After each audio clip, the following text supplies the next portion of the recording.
So my question here was, can one bit of light bounce off another bit of light? Um, I get a whole lot of information. Nothing is really nailed down. But my question is, I mean, you read here, it says, yes, one bit of light can bounce off another bit of light, but not directly, and the effect is very rare. Light is made out of small quantum objects called photons. When you turn on a lamp, the light bulb begins creating a mini blah blah blah. It pretty much boils down to the fact that yes, it can, and it says also light dominantly interacts with objects that have electric charge. Since light itself does not have an electric charge, it starts talking about electrons and anti-electrons. But in the end, it says the overall effect is that you get two photons going into the interaction, and you will get two photons coming out of the interaction. So it looks like photons simply bounced off each other.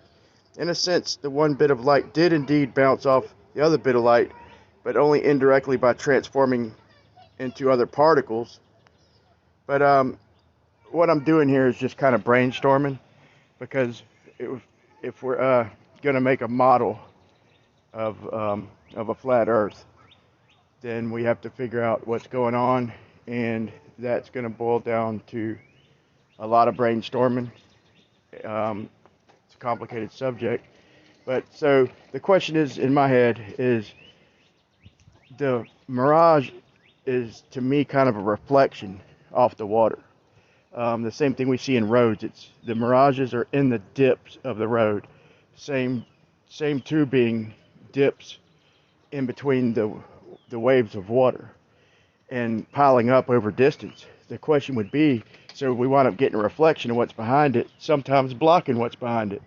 So the question to me would be, is the light from the reflection reaching us sooner, or is the light from the reflected object hitting our eyes sooner, because the light is reflected in the first place? And then over distance, what happens to that light? Because the speed of light does change through a medium, but I'm just brainstorming, throwing some ideas out there. I like where, I'll say shout out to Travis at the Plain Truth. I like where he's going, and with the research of this, I think he's the front runner right now. I'm trying to throw him some ideas, and he states, and he's pointing out how the mirage is, its distance. The size of the mirage is not up and down. It's basically from your feet out. It's not vertical. It's like horizontal on an x-axis, like a shadow would be, is the way he describes it, which is good.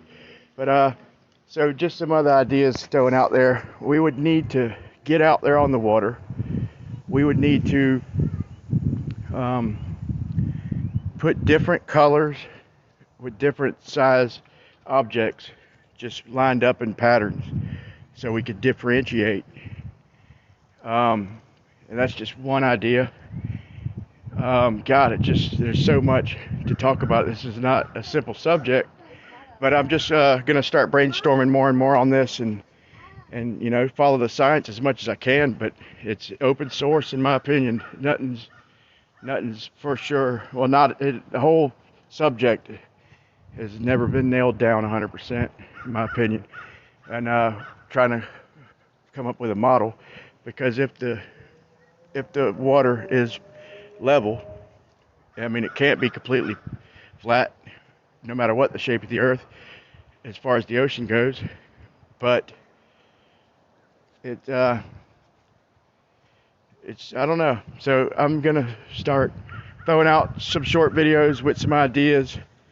But to me, that light would be traveling in straight lines, no matter which one reaches first, the reflection or the reflection of the reflection.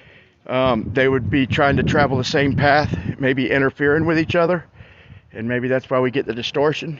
But the mirage seems to usually dominate the objects behind it, and if light is slowing down, for a lack of better terms, if it's slowing down through a medium, It seems like what's in the forefront of images would dominate anyway. So if it happens to be reflections of the water behind or objects behind, it would reach sooner and ultimately dominate, especially with the compression at the lower angles. But anyway, I'm just throwing out some ideas, something to think about, brainstorming.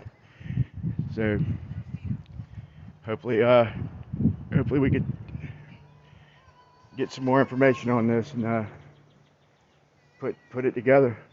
If you haven't already, subscribe to The Plain Truth and pitch in a few dollars every chance you get to his GoFundMe. Let's get him out there to get some research done and get some proof or evidence of what's going on and how we can explain it. Thank you, man.